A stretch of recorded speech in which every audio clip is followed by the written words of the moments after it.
Saddle up, friends. Part 2 of Rebel Spurs by Andre Norton. Saddle up. Let's get ready to ride. So that was Don Cazar, Aunt Rennie. Jude did not know what he expected of their first meeting. Now he could not understand why he felt so chilled and lost.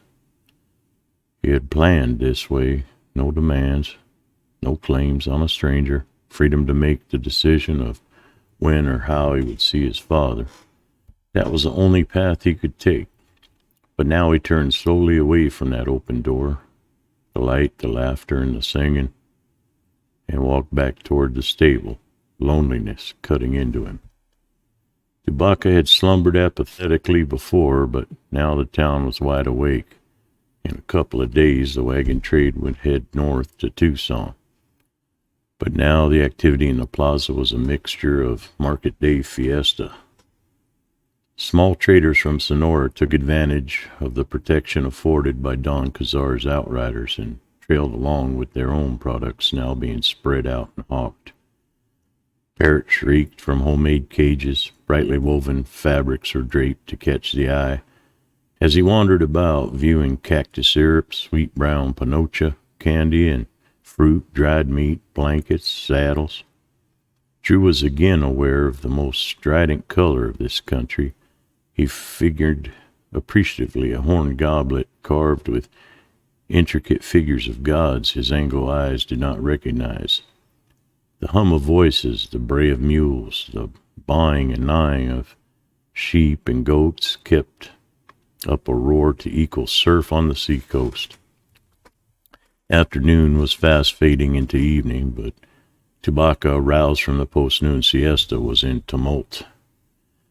Fighting Cock, tethered to a cartwheel, stretched its neck to almost in an attempt to peck at Drew's spurs. He laughed, attracted, wrenched out of his own private world.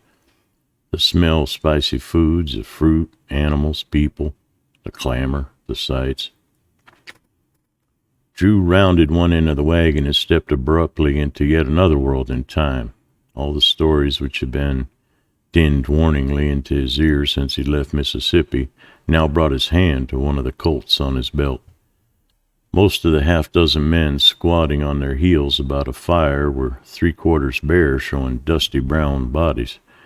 Two had dirty calico shirts, loose above hide breech clouts, dark brown eyes, as unreadable as Johnny Shannon's.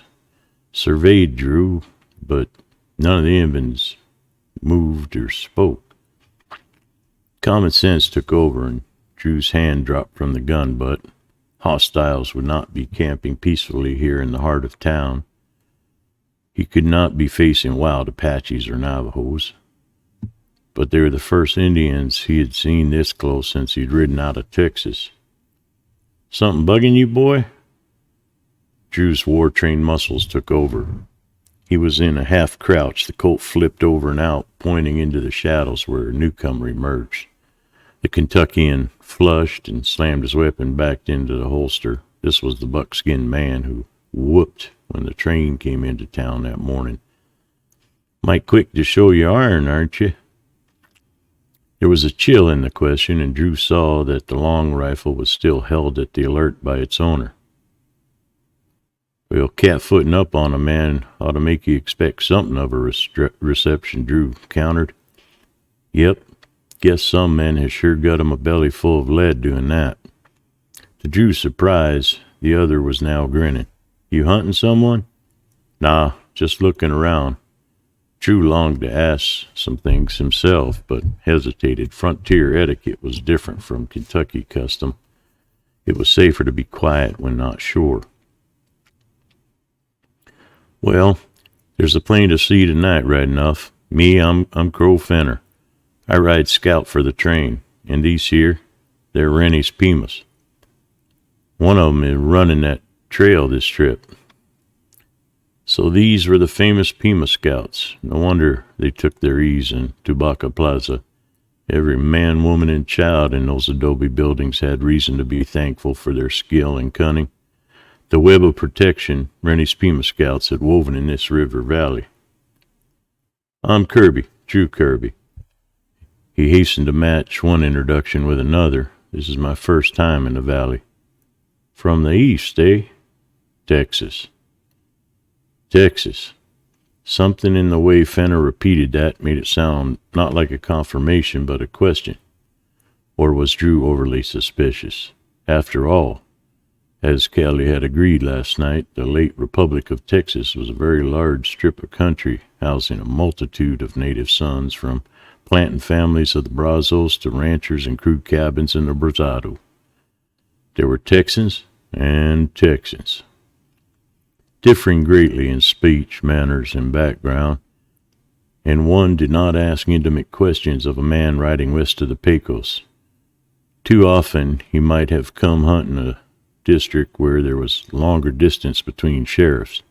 What a man volunteered about his past was accepted as the truth.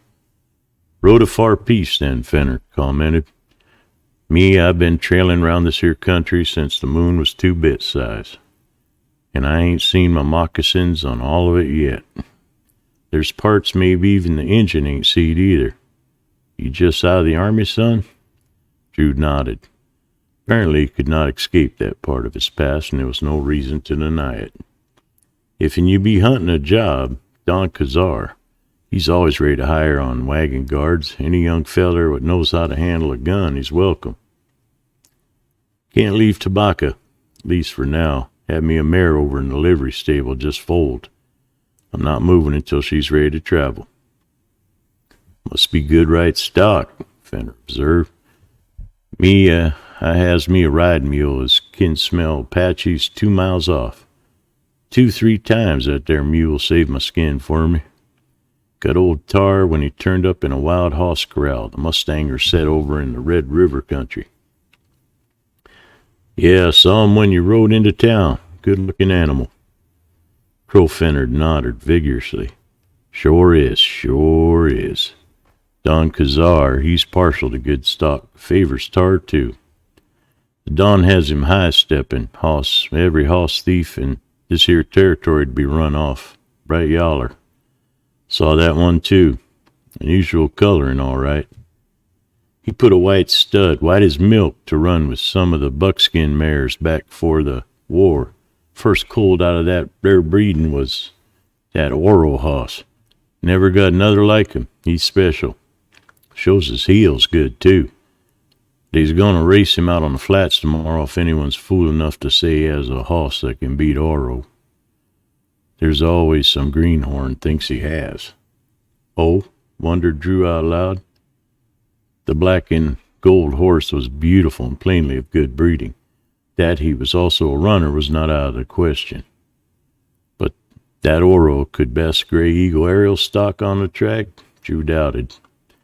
There were unbroken records set on eastern tracks by horses in Shadow's direct bloodline, and the local talent that had been matched against Oro in the past probably not much competition.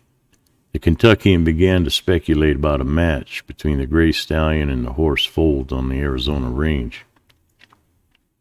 "Yep, we'll see some race. Does anyone turn up with a hoss to match Oro?" One of the shirted Indians rose to his feet with rifle sloped over his forearm. He padded into the dark. Fenner's relaxed posture tensed into alert readiness, his head turned, his attitude now one of listening concentration. Drew strained to see or hear what lay beyond, but the noise from the plaza and the torchlight made a barrier for eye and ear.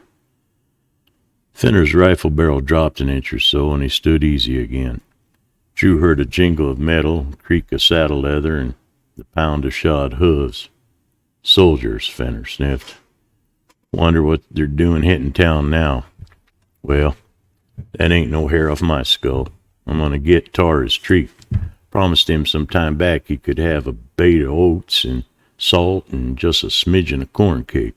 That there mule likes to favor his stomach. Gels, he thought, have them victuals put together right about now. This mare of yourn, what's so special, young feller? I'd like to see hoss what it's got took care of like she was a bang-up lady." He put 2 fingers to his lips and whistled. a mule head attached to a rangy mule body weaved forward to follow dog at heel fashion behind the scout. Squad of bluecoats was riding in, an officer and 6 men. They threaded their way to the cantina where the officer dismounted and went inside. The troopers continued to sit on their saddles, regard the scene about them wistfully. "Looks like a duty patrol," Fenner remarked. "Maybe Captain Bayless, he's getting some biggity idea how it's up to him to police this here town. Does he start to crawling too loud, Don Cazar and Reese Topham will cut his spurs. Maybe he sets up the war shield and does that shouting back and forth thing with them soldier boys. In this town, he ain't no gold-laced general." "Troops in town not friendly?" Drew asked. "The soldiers, they ain't no trouble. Some of 'em have their heads screwed on straight and know what they're doing or trying to do, but a lot of them officers now, they come out here with biggity ideas about how to handle Injuns. They think they know all there's to know about fighting, and them never facing up to Comanche and war paint, let alone hunting Apaches. Apaches, they know this here country like it was a part of their own bodies. Can say howdy and how's all the folks, bub? Every lizard and snake in the rocks.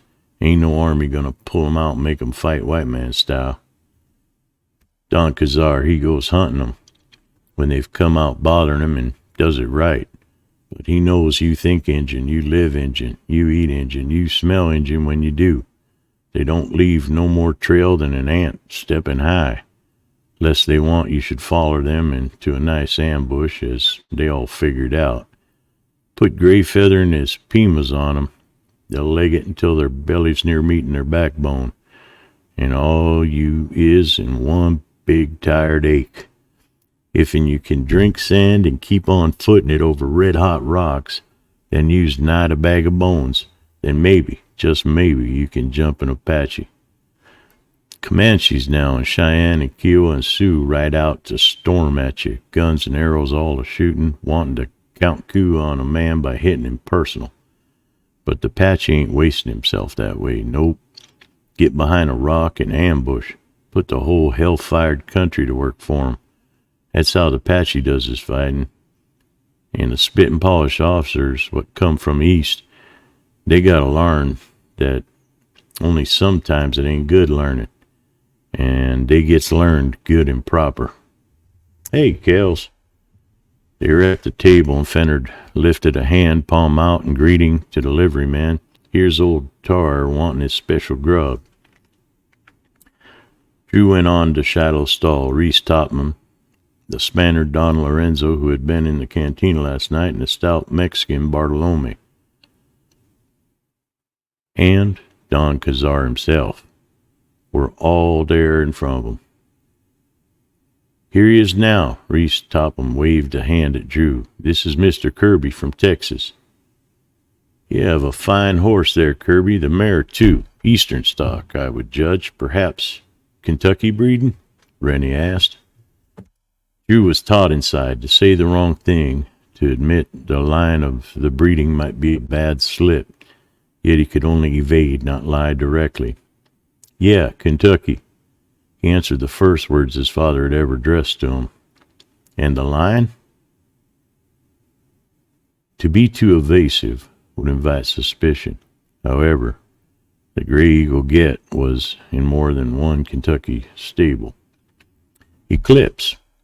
Drew set back the pedigree several equine generations. Shiloh tossed his head and looked over his shoulder at Drew, who entered the stall and began quieting the stallion with his hands drawn gently over his back and up the arch of his neck.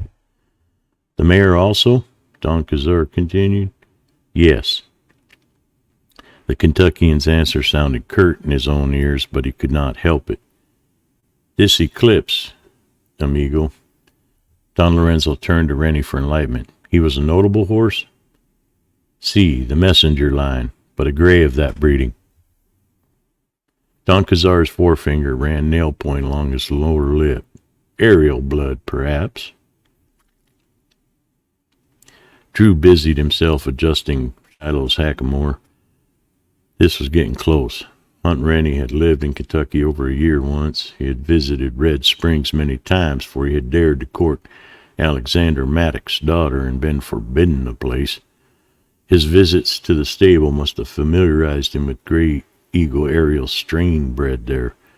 On the other hand, horses of the same combination were the pride of several other families living around Lexington. A racing line of good blood, Don Lorenzo said thoughtfully. See, this one has the pride, the appearance. You've raced them before, senor? He asked Drew with a formal courtesy. Not on any real track, senor. During the war there were no races. He wasn't a cavalry mount? Don Cazar looked surprised. No, sir. Too young for that. He was foaled on April 6 of 62. That's why they call him Shiloh. There's a moment of silence broken by a hail from the door. You there, Rennie? Drew saw the involuntary spasm of Don Cazar's lips, the shadow of an expression which meant he anticipated a distasteful scene to come. But the quirk disappeared as he turned to face the man in blue uniform. Captain Bayliss. It was an acknowledgment rather than a greeting, delivered in a cool tone. I want to see you, Rennie. The officer stamped forward a step or two to stand in the full light of the first lantern. He was of medium height, and his blue blouse had been cut by a good tailor, though now it was worn. He was a good-looking man, though jowly about the mouth, above which a closely cropped mustache bristled. His color was high under a pink skin, which in this hot country must burn painfully, and there was a permanent stamp of uncertain temper in the lines about his prominent eyes. So you see, Bayliss, Don Cazar returned evenly, there's some trouble? Bartolome shifted one foot to the other, his spurs ringing. Don Lorenzo's expression was one of withdrawal, but no one around countenance of the Mexican was open dislike. The sun-reddened skin flushed darker. All right, Rennie, the captain exploded. If you want it straight, that's the way you're going to get it. You've been hiring rebs again. Once before, Drew had seen explosive anger curbed visibly by a man who knew the folly of losing control over his emotions. It had been on a hilltop back in Tennessee with the storm clouds of January overhead. General Bedford Forrest watching men driven to the limit by necessity of his own orders.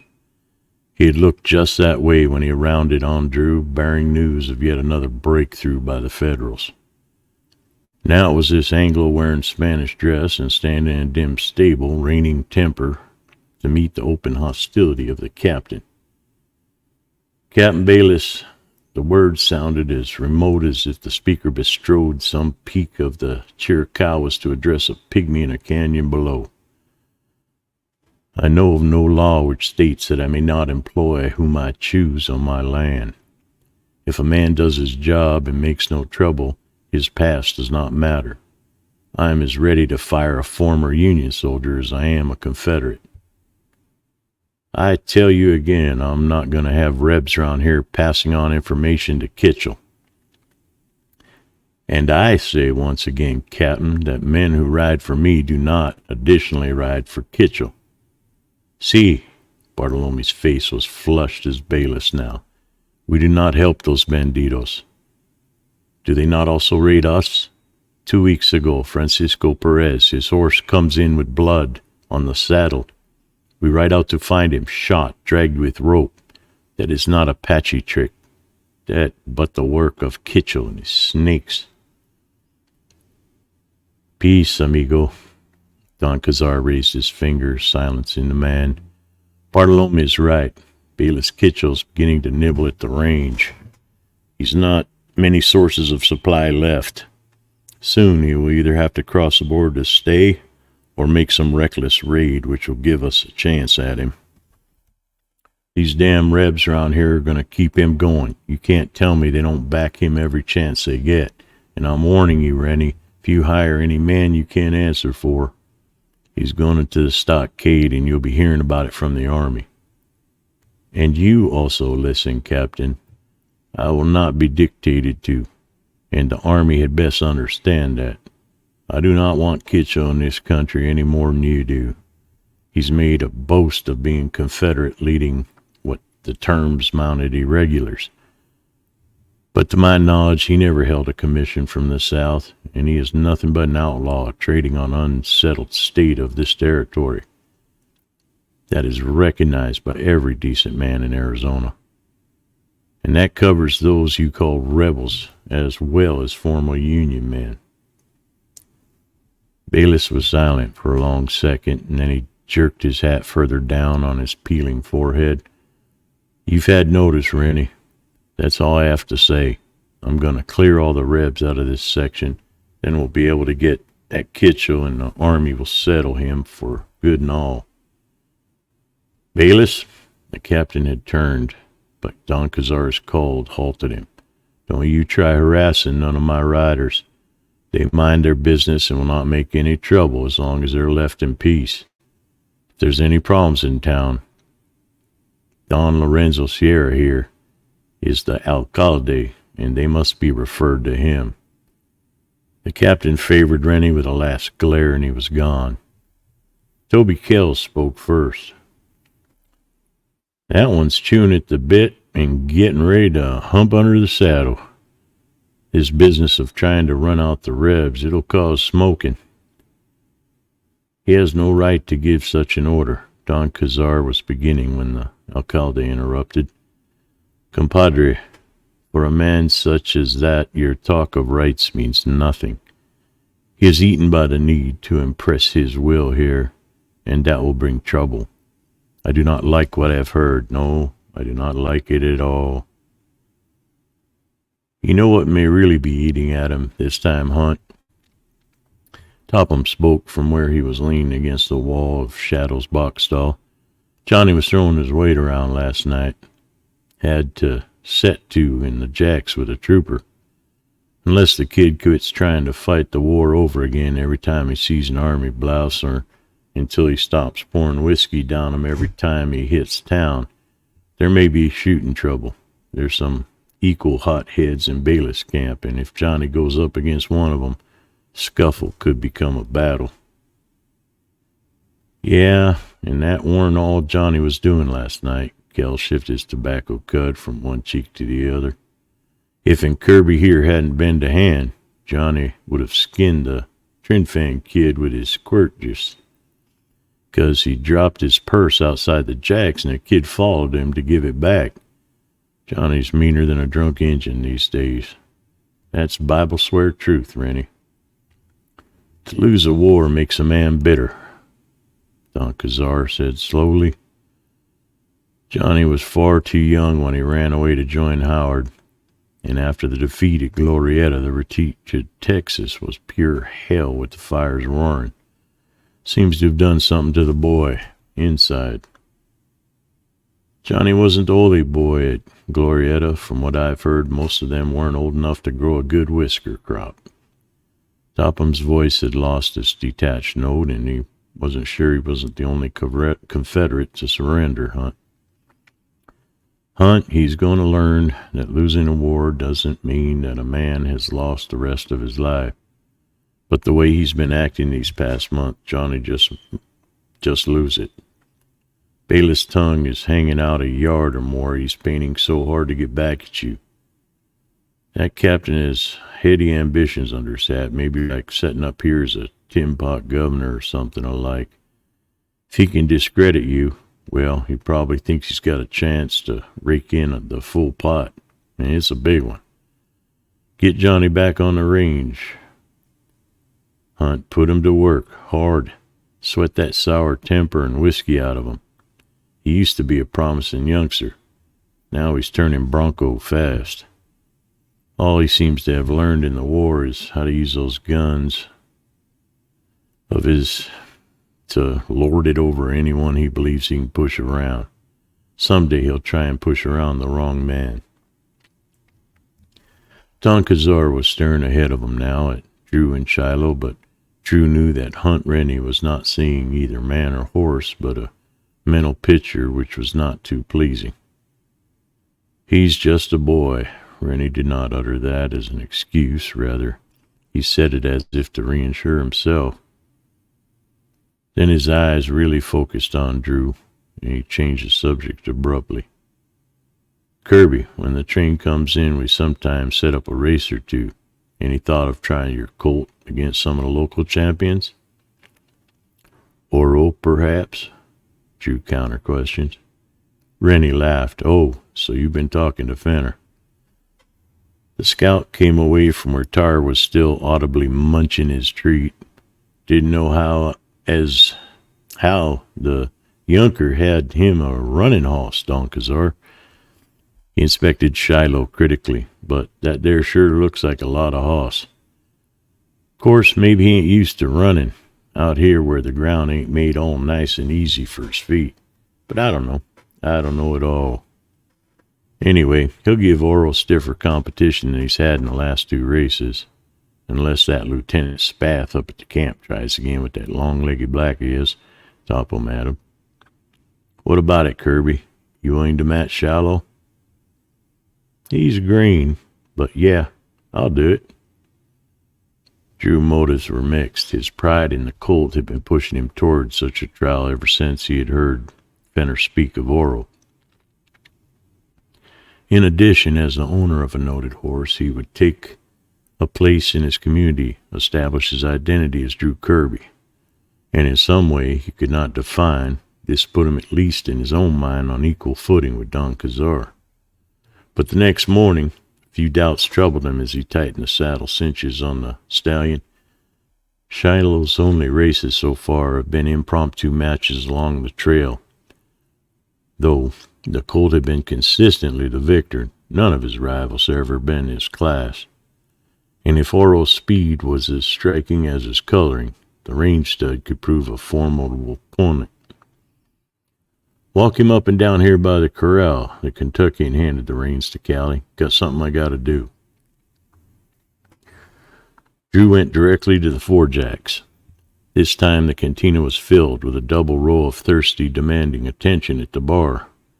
But Topham was seated at the table with Don Lorenzo and Zach Cahill of the stage line. The Kentuckian went over to him. You have come back to back your horse, senor? Don Lorenzo smiled up at Drew. There were piles of coins on the table as Cahill listed bets for the men crowding around. Yes, sir. Drew spun down 2 double eagles. What's the odds? Started 6-1 for Oro, Topham told him. Coasted down after a few of the boys had a look at Shiloh. Can give you 4-1 now. Anything else we can do for you? Drew dropped his voice. Do you have a safe here? Topham's eyebrows climbed. Do you foresee a deposit or a withdrawal? Deposit. I'm going to ride light today. Then I'll admit possession of a safe, as it is. Don Lorenzo, por favor, will you act as banker? He beckoned Drew after him into a small back room, which was in sharp contrast to the main part of the Four Jacks. On the wall was a fan display of old daggers and sword which dated a century or so back to the Spanish colonial days. A bookcase crammed with tightly squeezed volumes provided a resting place for pieces of native pottery bearing grotesque animal designs. On the far wall were strips of brightly colored woven materials flanking a huge closed cupboard. A very old one, Drew thought. It paneled front, carved with deeply incised patterns centering about a shield bearing arms. Only the battered desk and a tenant chair with a laced rawhide seat were of the frontier. Topham took a chain key from its fancy vest and went to fit it in a lock concealed in the carved foliage of the cupboard. The shield split down the middle, revealing shelves of metal boxes and packets of paper. Drew unfastened his money belt and handed it over. As he was tucking his shirt in his belt once more, the gambler nodded at the cupboard. This is about near bank as we can boast in Tobacco. Cahill has a strong box at the stage station, and Stain has some kind of lockup at the store. That's a total for town. We haven't grown to the size for a real banking establishment. Hey, Reese, the old man about? Shannon was in the doorway. In the full light of day, he looked younger. Drew was puzzled at the strange animosity which had flashed between them last night, why he had felt it. There was nothing like that emotion now. But as Johnny Shannon's gaze flitted from Topham to the Kentuckian, Drew was once more aware that whatever he might outwardly seem, Johnny Shannon was no boy. Behind that disarmingly youthful facade was another person altogether. "Kirby, ain't it?" Shannon smiled. "Understand I got a little out of line the other night, stepped on a lot of toes." That gaze flickered for the nearest instant to the Colts at the Kentuckian's belt. "I sure had me a real snootful, and I guess I was just fighting the war all over again. No hard feelings." The guileless confession was very convincing on the surface. How did you assess an emotion you did not understand yourself? Drew was teased by a fleeting memory of the past, of a time when he had faced another pair of eyes such as those, surface eyes behind which you could see nothing. Then he became conscious that pause was too lengthy, and he replied with a hurry and immediately regretted. "No hard feelings." This time he was able to recognize the meaning of the quirk of Shannon's lips, but prudence controlled the small flare of temper he felt inside him. It did not really matter. Let Shannon think he was backing down if the time ever came. They did have to have a showdown. Johnny Shannon might be the one that surprised. "You're sure trusting, fella." Shannon's fingers hooked to the front of the gun belt, riding low on his hip. "Not asking for no receipt or nothing." Topham laughed. "We don't forget what is due a customer, Johnny." He went to the desk, scribbled a line on a piece of paper, and held it out to Drew.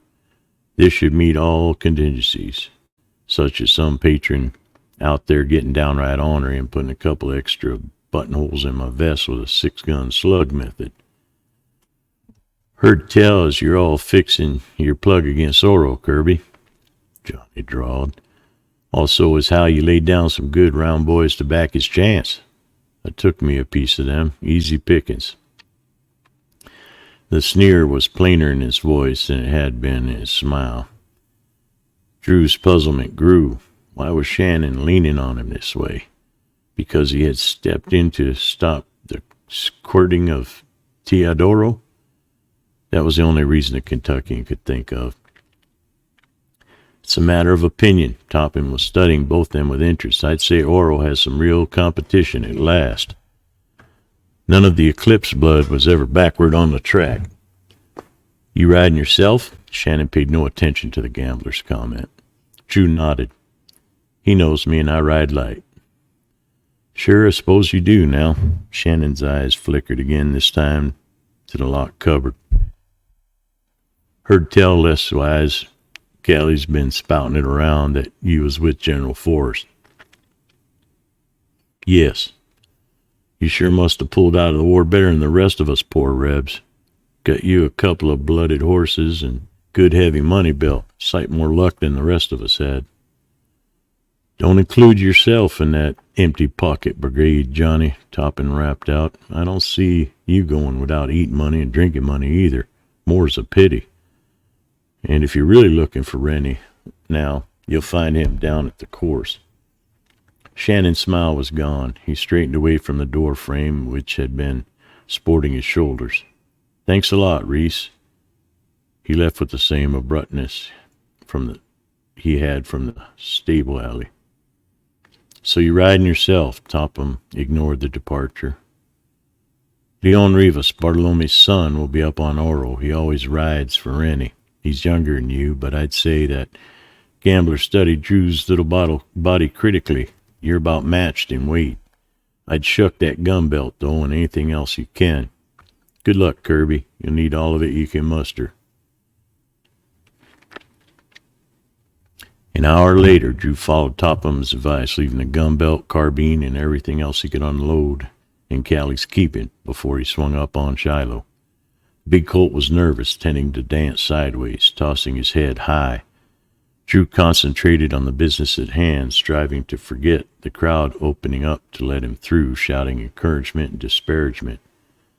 Ahead was the appointed track, a beaten stretch of earth, part of the old road leading to the mines.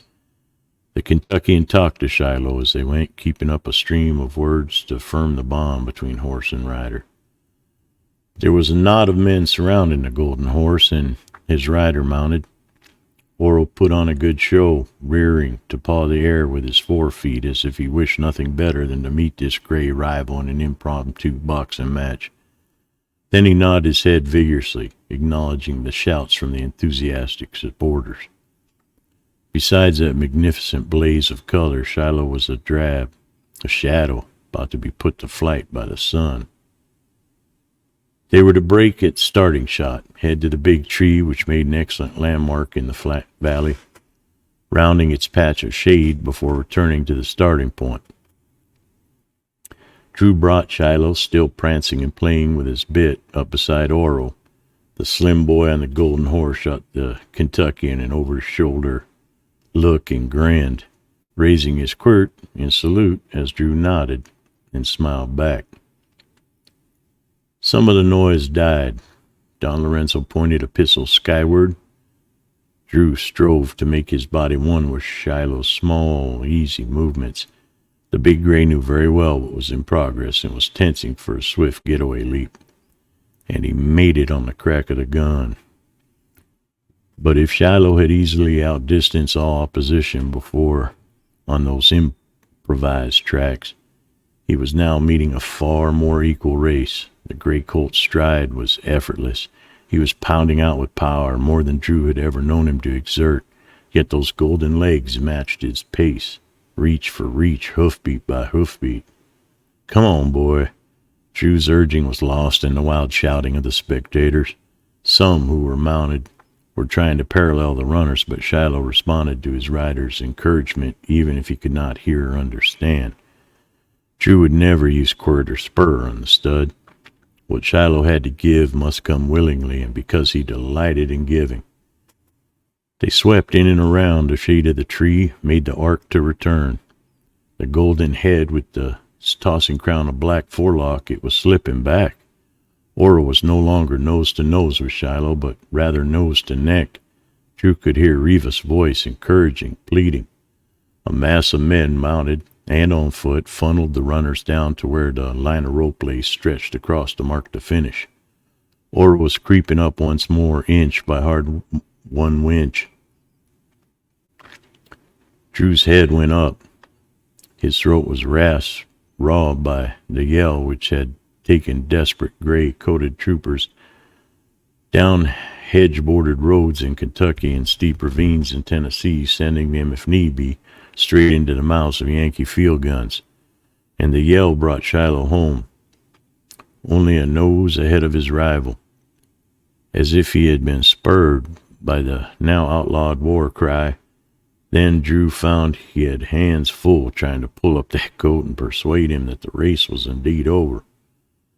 Black Mule came up beside Drew as he slowly pulled Shiloh down to a canter. Fenner, with a wide grin splitting his beard, bellowed, "That sure was a race. Need any help, son?" Drew shook his head, wanting to bring Shiloh under full control at a rate which would quiet the colt before he headed back to the furor about the finish line. And only now did we have time to relish his own excited pride and pleasure. Since he had first seen Shiloh on that scouting trip back in Kentucky in '64, he had known he must someday own the gray colt. He had lain out the brush for a long time that morning to watch the head groom of Red Springs put the horse through its paces in the training paddock. And watching jealously, Drew realized that Shiloh was one of those mounts that a man discovers only once in a lifetime, though he may breed and love their kind all of his years. Drew would have been content with Shiloh as a mount and a companion, but now he was sure that the colt was more, much more. This gray was going to be one of the great ones, a racer and a sire, to leave his mark in horse history and stamp his own quality on foals throughout miles and years in this southwestern land. Drew licked the grit disc from his lips, filled his lungs with a deep breath as Shiloh turned under rein pressure. It was a long time before the Kentuckian was able to separate Shiloh from his ring of new admirers and bring him back to the stable. Drew refused several offers for the colt, some of them so fantastic you could only believe their makers were sun-touched or completely carried away by the excitement of the race. But when he found Dog Kazar waiting for him at Kells, he guessed that this was serious. You not wish to sell him, I suppose? Hunt Rennie smiled at Drew's prompt shake of his head. No, that would be too much to hope for. You're not a fool. But I have something else to suggest. Reese Topman tells me you're looking for work, preferably with horses. Well, I have a contract to gentle some remounts for the Army, and I need some experienced men to help break them. Drew could not understand the sudden pinch of, well, could it be alarm? Here it was, the chance to work on the range, to know Hunt Rennie and to learn whether Don Kazar was to remain a legend or become a father. But now he was not sure. I'm no breaker, sir. I've gentled, yes, but Eastern style. Breaking horses can be brutal, though. We don't ride with red spurs on the range. Suppose we try some of that Eastern methods and see how they work on wild ones. Do you think you can do it? Man can't tell what he can do till he tries. Drew still hedged. There was a trace of frown between Rennie's brows. You told Topman you wanted work. His tone implied that he found Drew's present hesitancy odd, and from Don Kazar's point of view, it was.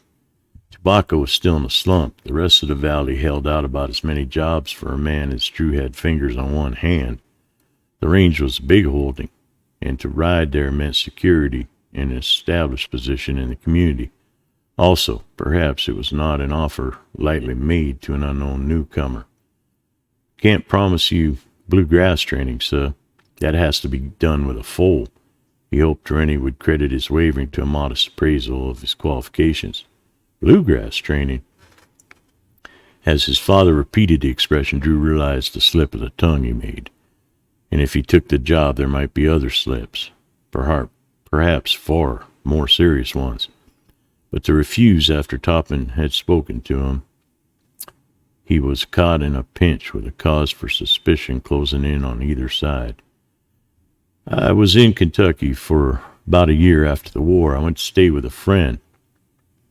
But you are from Texas. Was Rennie watching him too intently? No. He must ride a tighter rein on his imagination. There was no reason in the wide world Don Kazar should expect him to be anyone except Drew Kirby. Yes, sir. Didn't have nothing to go back to there. Thought I'd try for a new start out here. There was the story of several thousand veterans. Rennie should have heard it a good many times already. Well, come and try some bluegrass training on our colts, and should you let this stud of yours run with a picked manada of mares, I could promise some good fees. Suppose I said yes, if the fees were some of the foals of my choosing, sir? Drew asked.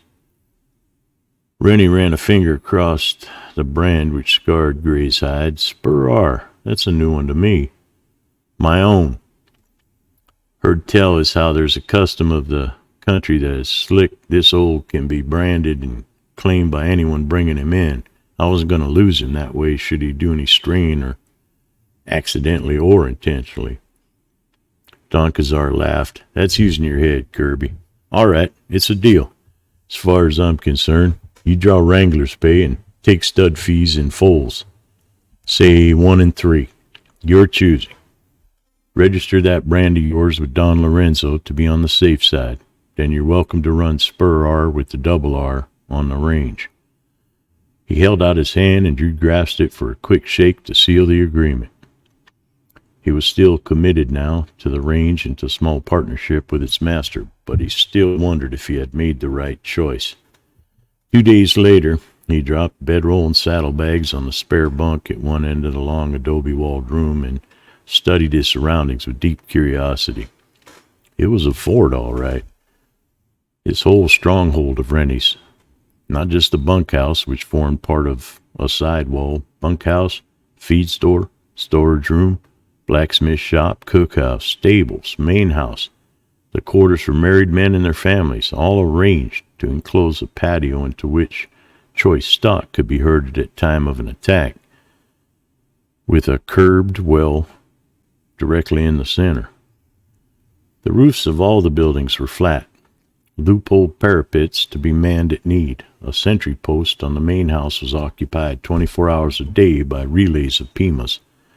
A loaded rifle leaned at every window opening, ready to be fired through loopholes if the wooden war shutters. The walls were 25 inches thick and mounted on the roof of the stable facing the hills from which the Apache attacks usually came was a small brass cannon, Don Cazar's legacy from troops marching away in '61. What he saw of the resources of this private fort led by Drew to accept other stories he had heard of the range, like the one that Don Cazar's men practiced firing blindfolded at noise targets at night to practice for night raids. The place was self-contained and almost self-supporting with stores of food, good water, its own forge, leather shop, its own craftsmen and experts. No wonder the Apaches had given up trying to break in this Anglo outpost, and Rennie had accomplished what others found impossible. He had held his land secure against the worst and most undefeatable enemy this country had ever nursed. There were other range forts, smaller but stoutly and ingeniously designed, each built beside a water source on Rennie land, defense points for Don Cazar's riders. Their garrisons rotated at monthly intervals, and Drew had to thank that system for having taken Johnny Shannon away from the stronghold before the Kentuckian arrived. Rennie's foster son was now riding inspection between one waterhole fortification to another, but Drew was uncertain just how he would rub along with Shannon in the future. Senor Kirby, Don Cazar, he would speak with you in the Casa Grande, Leon Rivas called through one of the patio side windows. Coming. Drew left the huddle of his possessions on the bunk. The Casa Grande of the stronghold was a high-ceilinged 5-room building about 60 feet long, the kitchen making a right angle to the other rooms and joining the smokehouse to form part of another wall for a patio. Mesquite logs, adze hewn and only partially smooth, were placed over the doorways, and plank doors themselves were slung on hand-wrought iron or other leather straps from oak turning posts. Drew knocked on the age-darkened surface of the big door. Kirby, come in. Here, in contrast to the brilliant sunlight of the patio, was dusky coolness. There were no glass panes on the windows. Manta, the unbleached muslin which served to cover openings in the frontier ranches, was tacked taut, allowing air in but only subdued light. The walls had been smoothly plastered, and Topham's office, lengths of colorful woven materials, and a couple of Navajo blankets served as wall hangings. Rugs and cougar wolfskin were scattered on the beaten earth of the floor. There was a tall carved cupboard with a grilled door, a bookcase, and 2 massive chests shoved back against the walls. And over the stone mantel of the fireplace hung a picture of a morose-looking bearded man wearing a steel breastplate. And the canvas was dim and dark with age and smoke. Don Cazar was seated at the table, as massive as the chest, a pile of papers before him, flanked by 2 4-branch candelabras of native silver. Bartolome Rivas was more substantial bulk, weighed down the rawhide seat of another chair more to one side. Sit down, Rennie nodded to the seat in front of him. Smoke? He pushed forward a silver box holding long cigarillos of the border country. Drew shook his head. Whiskey? Wine? He gestured to a tray with waiting glasses. Sherry. Drew automatically answered without thought. What do you think of the stock you saw in the corral? Don Cazar poured a honey-colored liquid from the decanter into small glasses. As the Kentuckian raised it to sip, the scent of the wine quirked time for him, making this for a fleeting moment. The dining room at the Red Springs during customary after-dinner gathering of men of the household. The talk there, too, had been about horses. Always horses. Then Drew came back in a twitch of an eyelid to the here and now. To Hunt Rennie, watching him with measuring he did not relish. To Bartolome's round face, with its close to hostile expression, deliberately Drew sipped again before answering a question. I'd say, sir, if they're but a sample of range stock, the breed is excellent. However, senor, Bartolome's eyes challenged Drew. In this territory, even Sonora, there are none to compare with the horses of this hacienda. That's not what I was about to say, Senor Rivas. But if Don Cazar wishes to try the eastern methods of training, these horses are too old. You begin with a yearling colt, not a 3-year-old one. To break a foal? What madness! Bartolome's face expressed shock. Not breaking, Drew corrected, training. It is another method altogether. One puts a weanling rope on a halter and accustoms him to the feel of the hackamore of being with men. Then he grows older, not knowing any fear or strangeness. The Mexican looked from Drew to Don Cazar, his shock fading to puzzlement. Rennie nodded. Si, amigo, so it is done, in Kentucky and Virginia. But this time we must deal with the older ones. Can you modify those methods, gentle, without breaking? A colt with the fire still in him, but saddle broke, is worth much more. I can try. But you have already said, sir, that you don't allow rough breaking here. Drew's half-suspicion crystallized into belief. Don Cazar had not really wanted another wrangler at all. He wanted Shiloh and his foals. Well, perhaps he would find he did have a wrangler who could deliver the goods into the bargain. No, but it's always well to learn new ways. I've been in Kentucky, Kirby. Perhaps some of their methods would not work on the range. On the other hand, others might. As you have said, we can but try. He picked up the top sheet of paper and began to read.